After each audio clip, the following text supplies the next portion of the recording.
En Colombia, hacia un envejecimiento saludable. Invito a subir al escenario al doctor Carlos Cano Gutiérrez, director del Instituto de Envejecimiento de la Universidad Javeriana, al doctor Jorge Brown, médico de Pontificia Universidad Católica de Chile, y nos acompaña como moderador el señor Fernando Ruiz Gómez. Bienvenidos.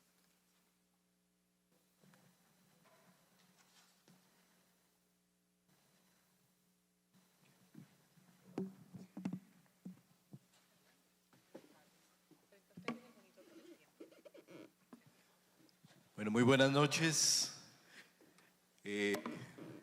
Esperamos que este sea un premio a la resistencia en esta tarde de hoy y por tanto el tema de envejecimiento creo que es un tema que cae mucho al anillo en este momento.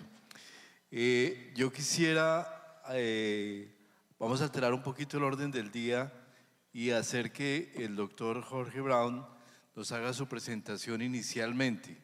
Esto en razón a que por la situación que tenemos en Chile, desafortunadamente los vuelos están bastante complejos, ha habido cancelación de vuelos y él tiene una salida un poco temprana del panel para tomar su vuelo hacia Bogotá y poder llegar a tiempo y poder regresar a Chile en las mejores condiciones posibles. Entonces, doctor Jorge, por favor, adelante con su presentación. Se escucha así. Muchas gracias, doctor, y gracias por las consideraciones.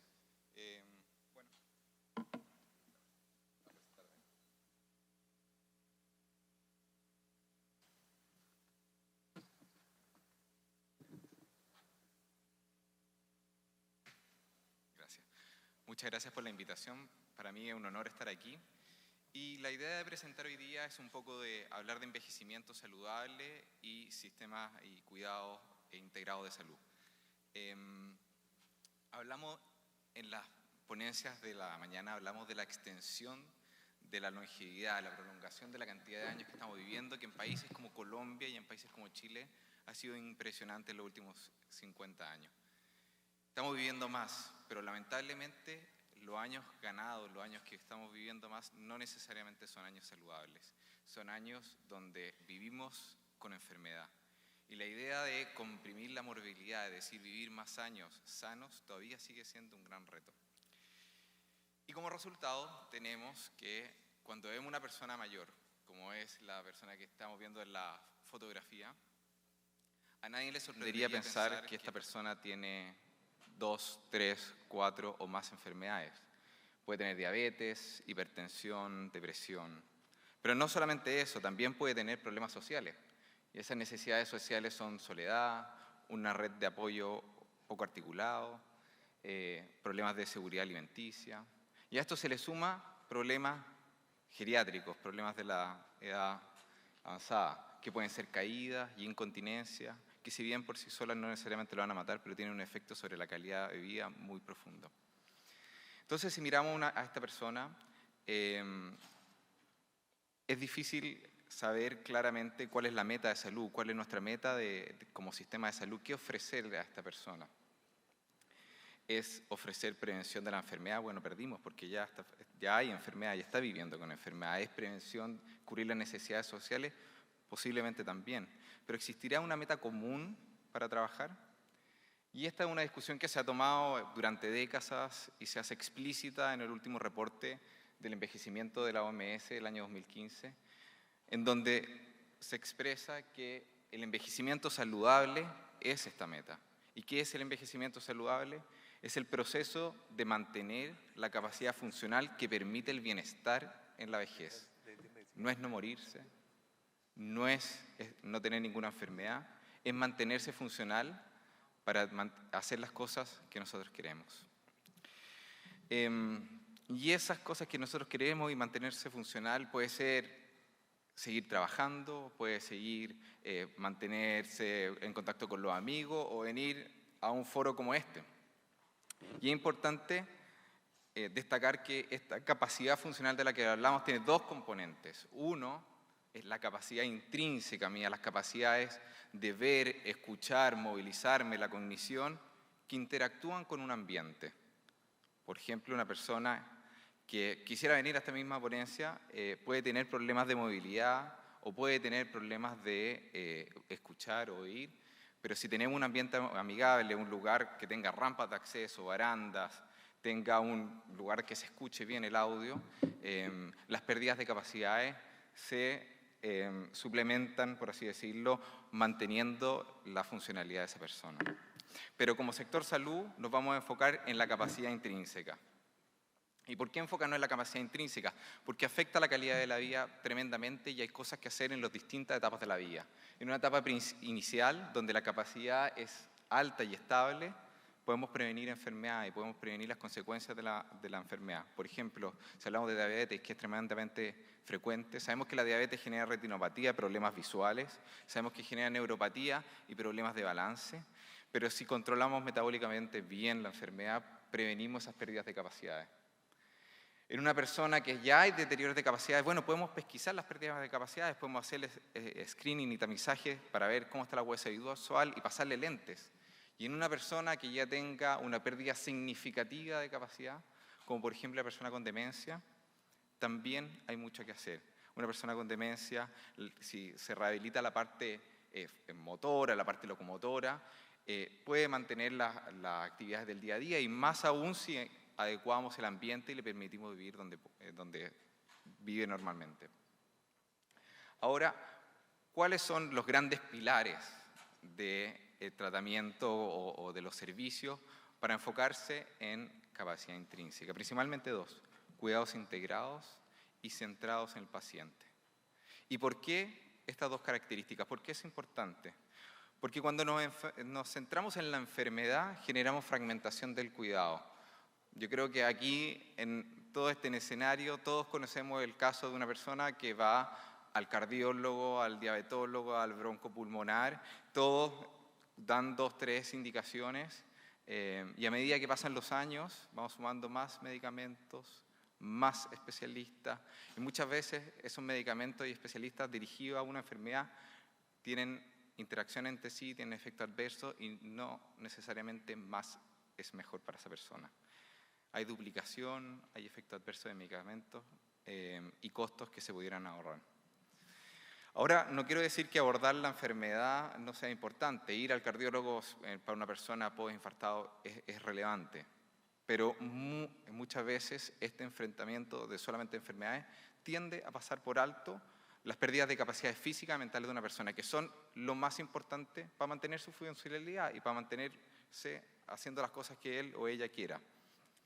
Y lo interesante es que los servicios de la comunidad, los servicios de atención primaria, tienen herramientas, o sea, pueden hacer cosas para detectar estas pérdidas de capacidades y hacer intervenciones basadas en evidencia para revertirlas. Y todo este enfoque de buscar pérdidas de capacidad intrínseca y tratarlas, en el fondo, reman hacia prevenir la dependencia. No esperar que esa persona ya sea dependiente, sino que ir mucho más arriba y evitar los factores que llevan a esta dependencia. Y finalmente esto se traduce en pasar de un modelo que es más bien reactivo a un modelo que es más bien preventivo de envejecimiento saludable. Esto es teoría, es sueños, en parte, pero también se materializa. El programa que les estoy mostrando se lanzó el 1 de octubre, la OMS, que se llama ICOP, que son cuidados integrados para las personas mayores. ¿Qué es lo que es ICOP? Es una serie de herramientas que tienden o en fondo se dirigen a reorientar los servicios de salud y sociales para un modelo de atención que se enfoque a optimizar la capacidad intrínseca. En muy pequeñas y resumidas cuentas lo que plantea es evaluar distintas áreas de la capacidad intrínseca de la persona: moverse, cognición, oír, escuchar, la capacidad psicológica, la vitalidad, y plantea un tamizaje fácil que puede hacerse en la comunidad, en un club de adulto mayor, no necesariamente en un servicio de salud y no necesariamente por un profesional de la salud. Plantea que si hay alguna alteración en ese tamizaje inicial, se vaya a una evaluación más profunda de capacidad intrínseca, y si se detecta alguna pérdida en esa evaluación más profunda, una intervención basada en evidencia, que sepamos que esto funcione. Por ejemplo, si vemos la capacidad locomotora, plantea un test de levantarse de la silla, que es el tiempo, cuánto demoro en sentarme y pararme de la silla, que mide fuerza muscular. Si hay una alteración sugiere hacer una prueba de una batería de ejercicios que mide marcha, balance y fuerza muscular nuevamente, y promueve hacer un programa de ejercicio como es el Baby Frail, que da recomendaciones específicas y un seguimiento específico para los déficits que se encontraron en las pruebas previas. Más allá de hablar solamente de ICOP, quiero rescatar qué es lo que está en la columna vertebral de ICOP, porque en servicios se necesita innovación. Hemos hablado mucho de innovación, pero innovación que tengan características, que sirvan para cubrir las necesidades de una persona mayor. ¿Cuáles son estas características? Tener un objetivo común, remar hacia el envejecimiento saludable, principalmente teniendo como el norte la funcionalidad de las personas, y promover cuidados que son enfocados en capacidad intrínseca, centrados en la persona, que son inter o transdisciplinarios, eso es decir, que no solamente que haya un médico o una enfermera, sino que efectivamente trabajen juntos por un objetivo común y cubriendo las necesidades de las personas mayores, que son muchas veces distintas a las de algunas personas más jóvenes. Y que haya una continuidad de cuidado, que hayan vías de referencia sólidas en el fondo, y que estos programas como el ICOP que se integren no sean islas de otros programas, sino que realmente puedan pasar a ser parte del sistema en donde se instalen. Ahora, sería miope hablar de envejecimiento y solamente hablar de servicios de salud. Para realmente enfocarnos a una década del envejecimiento saludable, necesitamos ir más allá, se necesitan cambios de sistemas, que son cambios de financiamiento, cambios de recursos humanos, también se requieren la forma en que los profesionales de salud en el fondo relacionan con las personas mayores, y también se requiere una forma de cómo nosotros pensamos, sentimos y nos comportamos frente a la vejez y el envejecimiento. Y eso es un desafío mayor.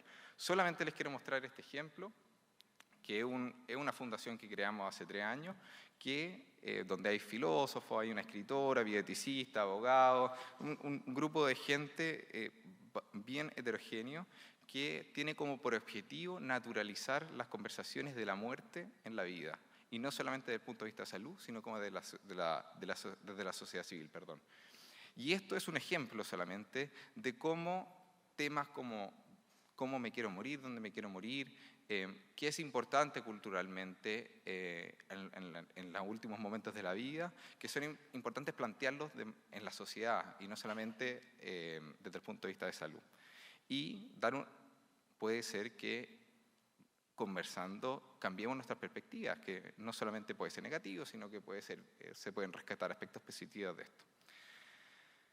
Ahora solamente en 5 diapositivas me gustaría mostrar el camino que ha tomado Chile en términos de políticas de envejecimiento. El camino de Chile ha sido largo y con puntos que inician desde la década de los 90, donde se creó un programa de alimentación para las personas mayores, después se instaló un programa de atención preventiva en salud, y me gustaría puntualizar 3 puntos dentro de esta historia de políticas de envejecimiento que creo que son importantes destacar. Lo primero, la creación del Servicio Nacional de Salud. El Servicio Nacional de Salud se creó en el año 2002, es dependiente del Ministerio de Desarrollo Social, que es tremendamente relevante porque desde muy temprano se entiende que el enfoque de políticas públicas hacia las personas mayores tiene un ámbito sociosanitario y no solamente sanitario. Trabaja en el fondo con el resto de los ministerios, es intersectorial y nace con el objetivo principal de integrar a la persona mayor a la sociedad. Es decir, nuevamente, no solamente un tema de salud. Y finalmente lo que da, si nosotros miramos retrospectivamente la historia de las políticas públicas de envejecimiento en Chile, lo que le da a la creación del Sistema Nacional del Adulto Mayor es le da institucionalidad. Un lugar donde las políticas públicas se discutan, se formen, se creen, y va a ser tremendamente importante para lo que va a pasar después. El año 2012 se crea la Política Integral del Envejecimiento Positivo.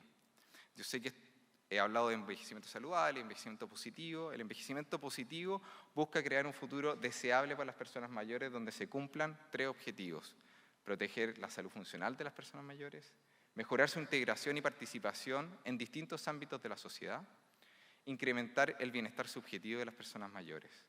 ¿Qué quiero decir? Esto incluye, obviamente, en el primer punto, incluye el envejecimiento saludable, pero lo que quiero recalcar que la política integral del envejecimiento positivo da un marco conceptual para hacer el resto de las acciones en política pública para el envejecimiento. O sea, tenemos primero institucionalidad y después tenemos un marco conceptual en salud pública en que trabajar. Y finalmente tenemos la oportunidad política. La oportunidad política nace especialmente porque la primera dama del gobierno que está actualmente en el poder tomó como política principal el envejecimiento. Y es desde una institucionalidad ya creada, desde un marco conceptual de política pública, donde se inyectan recursos a envejecimiento. ¿Y se inyectan recursos a qué? A un eje saludable donde se aumenta la cantidad de geriatras, se crean unidades de geriátrica agudos, se crea un seguro social de dependencia, hay un mecanismo de apoyo a los cuidadores que se llama Chile Cuida, que da respiro al cuidador, hay más participación, se fomenta la creación de ciudades amigables con las personas mayores, se cambian los sistemas de transporte, en fin, una serie de actividades, pero de nuevo, que se crean porque ya hay una institucionalidad y hay un marco conceptual. Y finalmente, para terminar, ¿de qué hablamos en estos breves 15 minutos?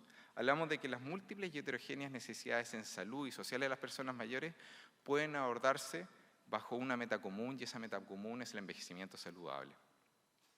Ahora, para abordar el envejecimiento saludable, los servicios requieren un cambio de paradigma. No es solamente ver enfermedades, sino que es ver a las personas y sus capacidades.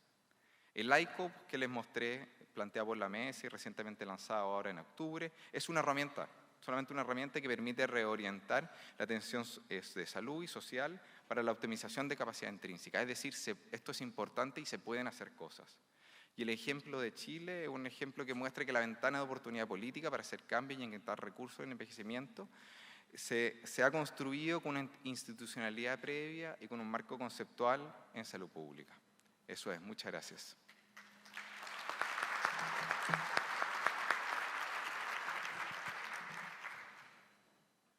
Jorge, yo sé que tienes que irte, pero creo que te quisiera hacer una pregunta que cae precisamente al dedo, como anillo al dedo en este momento. En Colombia la ley de envejecimiento y vejez expira en el año 2019 y vamos a tener el reto tan grande de generar una nueva política, una nueva ley de envejecimiento y vejez. Yo creo que nuestra ley, la ley que tuvimos, es la ley inicial que tenemos actualmente, pero ahora se nos revela la necesidad de tener una ley realmente estructural.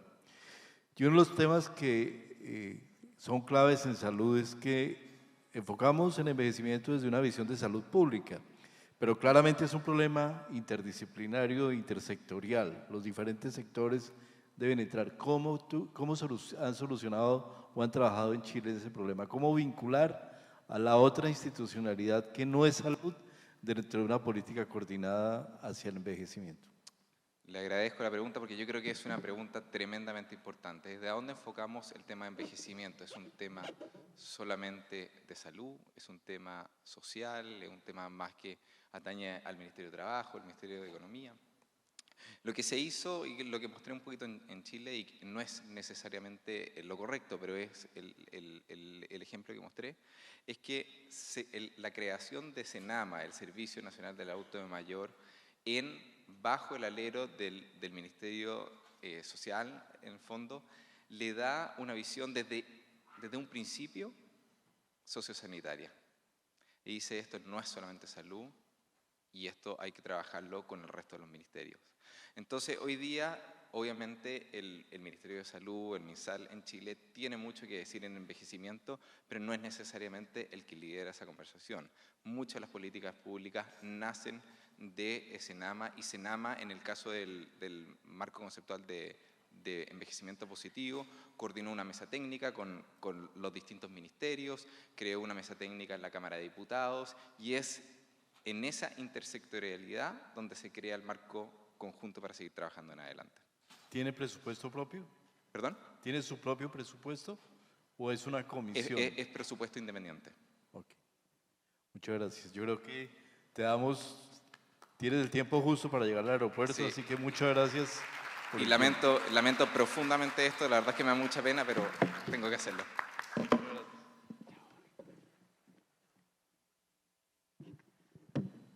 Bueno, doctor Cano, usted ha sido el pionero de la geriatría en Colombia.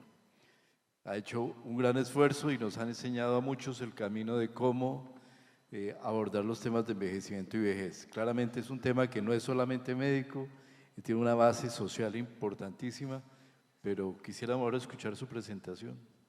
¿Hacia dónde usted quiere llevarnos, doctor? Fernando, muchas gracias. Yo creo que con la pronta salida de Jorge nos da entonces un tiempo para que Quedó usted solito. podamos acá con usted y con el auditorio, así que nos tendremos que tomar el tiempo con responsabilidad. Pues yo quisiera inicialmente contarles que este proyecto de adulto mayor, en un programa de teleasistencia en tercera edad, es un proyecto que nace del último foro, de hace un año. Y realmente las personas que salen allí en este proyecto, cualquiera de ellas podría venir a presentarlo, por lo cual me siento muy honrado de que me hayan a mí asignado esta tarea, pero perfectamente podrían ser cualquiera de ellos quien lo dijera y lo pudiese presentar. Desde luego, la contextualización, y ustedes tienen un material que han entregado bien elaborado, está en que realmente podemos dar muchos argumentos de lo que es el envejecimiento poblacional. Y todo el mundo lo mira, es un tema que incluso Bruce esta mañana me lo mencionaba como un reto importante dentro de la ANDI.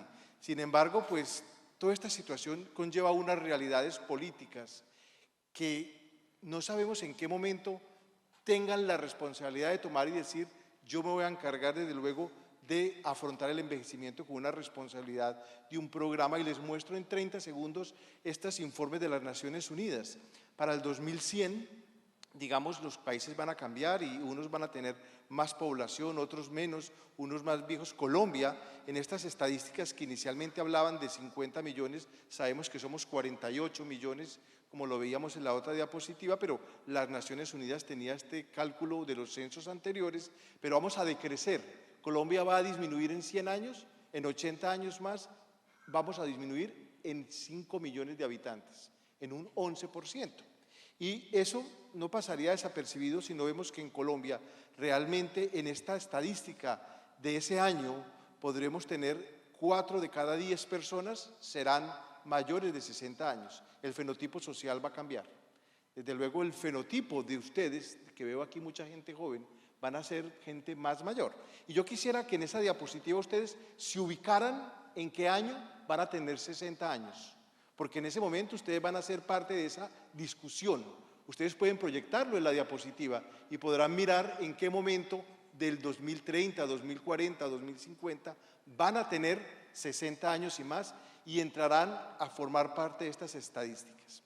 Por eso es que estamos de acuerdo con la definición de Alejandro, que además es compañero de la Universidad de Promoción, además de Alejandro Haddad y de su grupo, cuando definen que realmente no es lo que la OMS decía de ausencia de enfermedad, sino que es la capacidad de las personas, de las comunidades, de adaptarse y para gestionar los desafíos físicos, mentales, sociales. Es una sociedad incluyente donde podamos tener 60, 70, 80 años con Alzheimer, sin Alzheimer, incluyente para todos, por supuesto con limitación funcional y con esas características. Eso es lo que nosotros queríamos plantear de la introducción. Y también quisiera contarles que lo que dijo en la presentación anteriormente Jorge es bien importante dentro del contexto de envejecimiento saludable, y retomando el hilo, el concepto de lo que Jorge decía, la OMS viene trabajando y nos han incluido en ese grupo con Jorge y conmigo, de hablar de cómo podemos modificar, cómo podemos hacer medidas ya, en esta fecha, de que podamos tener un envejecimiento saludable en el transcurrir vital, en el curso de vida, en cualquier momento. Esto es importante no solamente para ustedes, sino para sus hijos, para sus padres, para todas unas generaciones, porque es en el transcurrir de la vida. Y esas modificaciones de esos dominios están basados en la evidencia. Desde luego, la herramienta del ICOP o del ICOPE, como quieran decirlo, está basada en la sustentación de que si nosotros actuamos sobre estos 5 dominios, podremos tener una capacidad intrínseca mejorada para seguir siendo funcionales en la vejez y poder, desde luego, llegar en las mejores condiciones al final de la vida. Esas 5 condiciones son las sensoriales: visión y audición, movilidad con todo lo que conlleva esto. Hace poco salía un artículo de que entre más rápido caminemos, mejor envejecimiento vamos a tener. Eso es evidente, ¿sí? Por eso estoy haciendo la presentación caminando, para estar coherente con esa propuesta. Lo psicológico, especialmente el afecto. Ustedes no se imaginan el impacto que tiene tratar los trastornos afectivos. La cognición, con todos los informes que veíamos de la Comisión Lancet, donde veíamos que el 35% de posibilidades por intervenciones podemos nosotros lograr evitar la presencia de una demencia, y por supuesto la vitalidad desde la nutrición. Y en esos 5 dominios es que se ha basado nuestra propuesta de trabajo que estamos desarrollando con este grupo que inicialmente vimos. El objetivo de nuestro estudio realmente y de nuestra propuesta es aportar al Sistema General de Seguridad Social en Salud en Colombia, ¿sí?, una posibilidad en la cual tengamos opciones de contribuir al sistema con un envejecimiento saludable.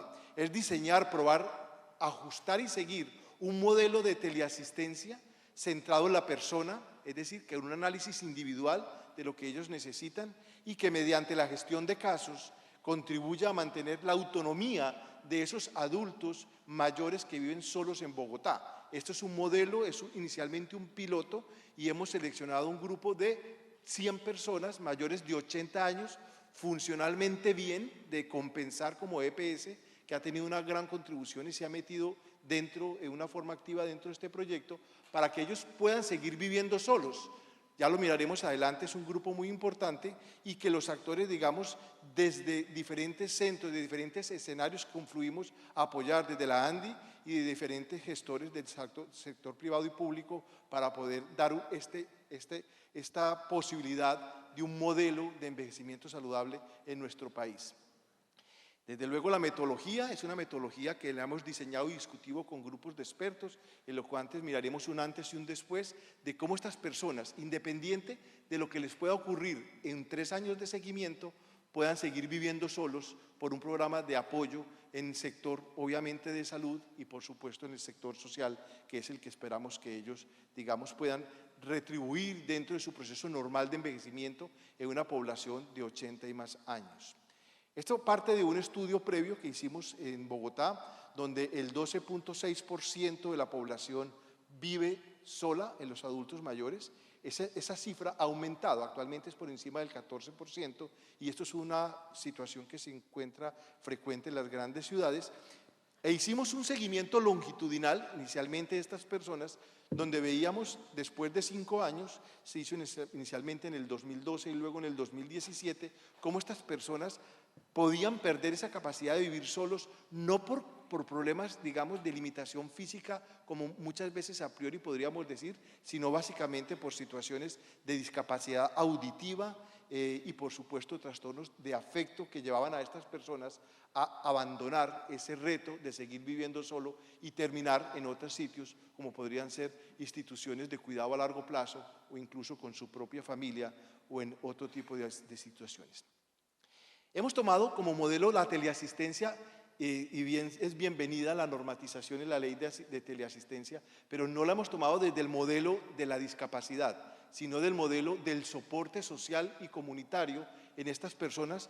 Ya miraremos dentro de la metodología qué ocurre con la teleasistencia, pero lo que buscaremos es la estrategia de cómo bajo esta herramienta podríamos nosotros mantener, soportar y asegurar que estas personas puedan seguir viviendo solas.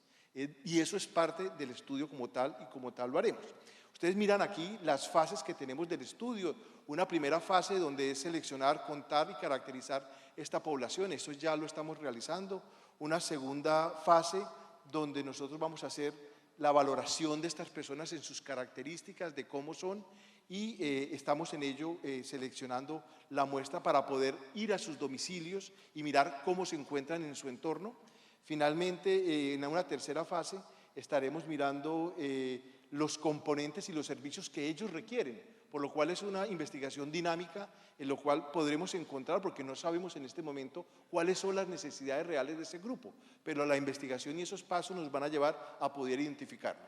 En el cuarto punto vamos a hacer un seguimiento por 3 años Y aquí viene una parte importante, es por 3 años. ¿Y por qué 80 y más años? Porque son el grupo más vulnerable de poder tener cambios en el tiempo y medirlos en un escenario de tan solo 3 años.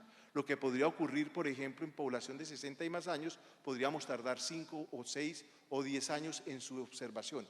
Aquí será 3 años, que es el tiempo en que podríamos hacerlo, y finalmente vamos a pulir estos resultados para poderlos aportar, como lo decía, a nuestro sistema de salud. Hemos tenido una convocatoria con una empresa, con Contec, para poder, digamos, encontrar propuestas novedosas que puedan soportar esta investigación. Fue muy llamativo y muy alentador encontrar que dentro de las 25 propuestas que se hicieron, 8 venían de las universidades, muchas de ellas muy creativas, muy interesantes, y digamos que con Connect hemos visto, digamos que tuvo como reto importante la promoción de un envejecimiento saludable, y llamó mucho la atención en esta convocatoria para que no solamente las universidades, sino entidades incluso hasta del sector público participaran en la convocatoria para poder ofrecer y resolver este reto, que es el de más alta participación que ellos han tenido en su convocatoria, y que pues digamos dentro de ellos se han seleccionado un número de propuestas que estaremos analizando de cuál de ellas podría articularse mejor con nuestra posibilidad. Entonces, con ello, Fernando, quisiera terminar unos mensajes de reflexión y finales para poder compartir con ustedes y luego entrar a nuestro panel de discusión. Es indudable que el envejecimiento poblacional en Colombia es una realidad. Miraremos cómo podremos afrontarlo desde una responsabilidad social, política, y todos nosotros somos parte de ello. Yo creo que ustedes se podrían, es un ejercicio muy bueno visibilizarse nosotros en nuestro propio proceso de envejecimiento, porque creo que todos queremos llegar a edades avanzadas en buenas condiciones. El envejecimiento saludable, activo y participativo, desde luego, contribuye a la sostenibilidad de un sistema de salud y debe ser enfrentado de una manera, digamos, proactiva, que contribuya a lo que es construir una mejor sociedad y más incluyente. Y finalmente, desde la Cámara Farmacéutica de la ANDI existe un compromiso de contribuir a las soluciones de estas problemáticas, trabajando en colaboración con todos los actores del sector, tanto públicos como privados, desde luego haciendo una integración en lo que es la contribución, la confianza y el trabajo en equipo para encontrar soluciones que puedan ser útiles a nuestro sistema de salud, por supuesto, a nuestro envejecimiento individual, social, y dar oportunidades a que tengamos una sociedad mucho más incluyente y mucho más igual para todos. Muchas gracias por su atención, muy amables.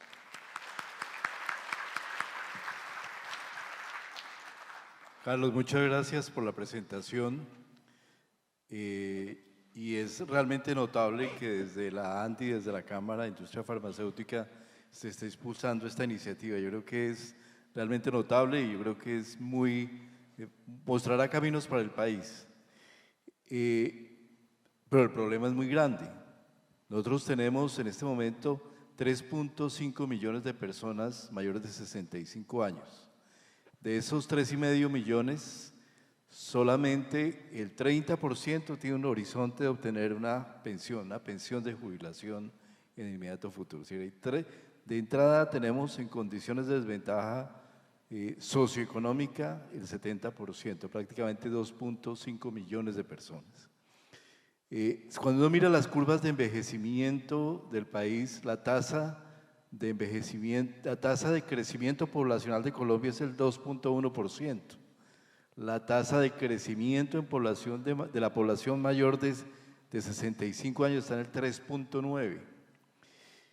Y hay unos departamentos del país que están claramente por encima de ese promedio. Está Bogotá, el Valle del Cauca, Risaralda, Quindío, el departamento de Caldas. Pero también cuando estuve esta semana revisando esos indicadores, me causó una especial impresión que algunos departamentos están por encima de esos departamentos que llamaríamos que son más urbanos. ¿Cuáles son? La tasa de envejecimiento más alta del país la tiene el departamento del Amazonas. Vaupés, Caquetá, Arauca y San Andrés y Providencia. Para dar un ejemplo, En el Amazonas, la tasa de crecimiento de la población en envejecimiento es del 7%. Eso nos implica que tenemos un reto muy grande en el futuro. Las estadísticas del censo proyectado dicen que para 2030 probablemente vamos a tener alrededor de 5 millones de personas mayores de 60 años. Y creo que no estamos haciendo la tarea. Creo que tenemos un reto muy grande. El Hospital de San Ignacio ha sido históricamente muy importante en mostrarnos cómo abordar temas de medicina social, programas de VIH-Sida, la psiquiatría de enlace. Al lado de este programa, creo que tenemos que crecer en política. ¿Cuáles serían esos puntos de política, Carlos, que tú crees que nos toca abordar en la inmediatez para poder realmente afrontar ese reto que no es dentro de 5 años, sino es ya, lo tenemos ya? Bueno, pues yo pienso que la pregunta es evidentemente amplia y quiero tener opiniones, no las soluciones, pero yo lo ordenaría un poco. Primero, resalto el componente de envejecimiento poblacional diferencial en Colombia. El índice de envejecimiento es la relación entre las personas mayores de 60 años y las menores, las de 14 y menos años. Sí, en Colombia llegamos ya al 50-50 en ese índice de envejecimiento, pero en el Quindío es por encima de 100. Es decir, ya hay el número igual de personas mayores de 60 años que menores de 14. Y eso es una realidad al día de hoy. Como usted lo decía, hay un gran problema de equidad y de responsabilidad social cuando 7 de cada 10 colombianos no tienen pensión. Es decir, solamente el 30% de ellos tienen pensión. Y para colmo de males, digamos, no vemos una solución financiera tan clara, si bien es cierto de que en alguna manera existen subsidios y situaciones como Colombia Mayor, que está dentro de esa población a la cual usted hacía referencia, urbana y rural, ¿sí? Subsidiando a 1.500.000 personas, ¿no? ¿Cuáles son las soluciones? Yo creo que la primera situación es que el problema de envejecimiento a veces tiene dificultades para ubicarse en salud o es una problemática social, entonces corresponde a otros sectores, ¿no? Y creo que es la gran pérdida, digamos, de oportunidades que hemos podido tener de entender que el envejecimiento no corresponde a una problemática especial. De hecho, los imaginarios de vejez son imaginarios de enfermedad y resulta que la gran mayoría de las personas adultas mayores en Colombia no están enfermas. Son personas, en el SABE Colombia, que cuando usted estaba de viceministro se hizo el SABE Colombia, encontraron que el 95% de las personas de 60 y más años en Colombia son funcionales, perfectamente bien. Totalmente. Y no están enfermas. Entonces, pues creo que eso es un imaginario que hay que empezar a atacar. Y yo empezaría pensando en que se necesita hacer, desde luego, una política de envejecimiento donde haya un compromiso como Estado, ¿sí? Y además, como lo preguntó usted al gobierno chileno, apoyada por un COMPES o por una financiación que pueda hacer sostenible esta política y que pueda estar dirigida hacia la compresión de los problemas asociados al envejecimiento y no a la expansión de enfermedades como tal, que es la visión que tradicionalmente se ha visto. Tengo que referir que tengo una mamá de 95 años, una tía de 96 y otra tía de 100. Perdón, lo que tiene es una carga genética bestial. Ojalá, porque además tengo una hija de 6 años y quisiera acompañar, Dios me ayude en eso. Sin embargo, cuando pregunté sobre las estadísticas, ¿cuántos geriatras hay en Colombia? Muy poco. Me dijeron no sabemos, pero en los últimos 20 años se han formado en Colombia 44 geriatras. Y si uno saca el índice, son más o menos un geriatra por cada 700.000 personas, perdón, 70.000. Eso es imposible. Es decir, y ahí viene lo que planteaba Jorge en su presentación. Necesariamente tenemos que pensar en un modelo centrado en la atención primaria, en nivel comunitario. Pero entonces se le ocurre la pregunta que hablábamos al almuerzo, ¿será que tenemos perfiles, personas, incluso médicos y enfermeras entrenados para abordar la población en envejecimiento desde esa visión preventiva e integral? Sí, desde luego, es indudable de que la respuesta a la atención al adulto mayor no es por la geriatría. Usted mismo dio la estadística y es contundente, la respuesta es inducida, no es por geriatras. Pero a mí me parece que sí debemos hacerlo como todo el mundo lo intenta hacer, es decir, desde la atención primaria, y creo que para ello sí hay necesidad de adoptar medidas que nos puedan ayudar. Una de ellas es propuestas específicas que puedan intervenir en lo que es el envejecimiento saludable, como el ejemplo que acabamos de presentar, pero esto no es más que un ejemplo, es una contribución muy particular de cómo se puede ayudar a entender el sistema desde un aporte, digamos, del sector privado y hacia el entendimiento del envejecimiento saludable. Lo que decía Jorge de poder implementar esta estrategia de la OMS, creo que es una buena posibilidad de arrancar capacitando a los equipos de salud, que es su pregunta, y esa capacitación, digamos, es la propuesta que la OMS desarrollaba en una diapositiva que él dijo muy rápida, pero que me parece que era importante, de lo que es el desarrollo de la Organización Mundial de la Salud en el 2020-2030, en la próxima década, tomar eso como una posibilidad. Digamos, se está trabajando, y yo soy parte de esos grupos, de cómo lograr esa implementación educativa, porque es que hay una gran... Esta propuesta de ICOP no es de la región, es mundial. Se está implementando en África, se está implementando en Asia, es el que más desarrollado va, y América Latina va muy cerca de ellos. ¿Y en qué consiste? En buscar la estrategia para estimular, crear y poder capacitar a los equipos de atención primaria en ello. Por ejemplo, el gobierno chileno, en la reunión que tuvimos hace un mes, que es los que han tomado esta iniciativa, el gobierno chileno ya lo está implementando, del ICOP, ¿sí? Es que el equipo de atención que haga la capacitación van a tener un incentivo salarial, ¿sí? Y posibilidad de crecimiento en su escalafón, que son los dos incentivos que el gobierno chileno les da a quienes tomen la capacitación. Y por supuesto, si ellos se convierten en líderes y en multiplicadores de esta propuesta, van a tener más incentivos económicos, básicamente. Entonces, hay muchas posibilidades y muchas estrategias, pero desde luego hay que partir desde la formación de los equipos, y eso es un reto, y usted lo sabe, que trabajar en nuestro sistema de salud, que es un sistema basado en atención primaria, cómo logramos estimular a quienes tienen que hacer estas pruebas de screening, de valoración y de intervención desde la atención primaria para el envejecimiento saludable. Creo que es un reto que hay que responderlo a corto plazo. ¿Y qué decir de una estadística que usted me daba al almuerzo? Decía, solo 3 de cada 7 programas de formación en medicina, currículos, tiene una clase de geriatría. ¿Ustedes qué opinan de eso? Sí, es lamentable. Yo creo que en el auditorio hay médicos y personas que han trabajado y trabajan en el sector salud, y yo les preguntaría, y hagamos un estudio sencillo, ¿cuántos de ustedes tuvieron formación en geriatría en pregrado, en cualquiera de sus especialidades? Por favor, levanten la mano, ¿quiénes les enseñaron geriatría en pregrado? Pues creo que estamos peores en las estadísticas. A mí no me enseñaron, eso sí, era titular. Entonces, lo que quiero decir es que eso es también una propuesta de cambio, ¿sí?